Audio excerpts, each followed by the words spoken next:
அன்பு செல்லமே, உனக்கு உன் குடும்பத்திற்கும் பொது உறவு வரப்போகிறது. நான் சொல்லும் பொழுதே உனக்கு புரிந்திருக்கும். இந்த ஒரு விஷயத்தினால் உன்னை எத்தனை பேர் அவமானப்படுத்தியிருக்கிறார்கள். வருஷங்கள் ஆகிறது. ஆனால் ஏன் இவ்வளவு சோதனை தருகிறீர்கள் சாயி? நான் என்ன அவ்வளவு ஒரு கெட்டவளா? அவ்வளவு ஒரு நான் கெட்டவனா என்று எவ்வளவு புலம்பி என்னிடம் அழுதாய். வருடங்கள் மாதங்கள் எவ்வளவோ காத்திருந்தாய். உனக்கான உறவு, உனக்கு உரிமையான உறவு உன்னிடம் வரப்போகிறது. இதில் எந்த மாற்றமும் இல்லை. யாராவது உன்னை அசிங்கப்படுத்தினால் அமைதியாக இரு. அதற்காக அழ வேண்டாம்.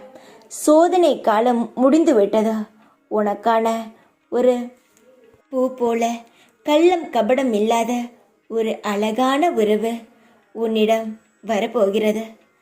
உன்னிடம் குழந்தையை பற்றி கேட்டு எவ்வளவு மனதை எல்லாரும் காயப்படுத்தி இருக்கிறார்கள். எவ்வளவு நேரம், எவ்வளவு தனிமையில் அழுதிருக்கிறாய். யாரிடமும் எந்த ஒரு விஷயமும் சொல்ல முடியாமல் ஏக்கங்கள், யாரை பார்த்தாலும் ஆசைகள், ஏன் நமக்கு மட்டும் இந்த தண்டனை என்ற கேள்விகள் மட்டுமே உன் மனதில் இருந்தது. உன்னுடைய கேள்விகளுக்கு எந்த ஒரு முறையிலும் பதில் கிடைக்கவில்லை. நீயும் போகாத கோயில்கள் கிடையாது, ஏறாத படிகள் கிடையாது, நீ போகாத வேண்டுதல், நீ செய்யாத பிரார்த்தனைகள் எதுவும் கிடையாது.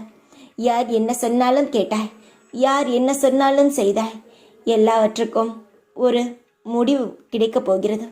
உன்னுடைய வேண்டுதல்களுக்கான, உன்னுடைய பிரார்த்தனைகளுக்கான, உன்னுடைய காத்திருப்புக்கு உனக்கு பரிசு கிடைக்கப் போகிறது. பெற்றுக்கொள்ள தயாராக இரு.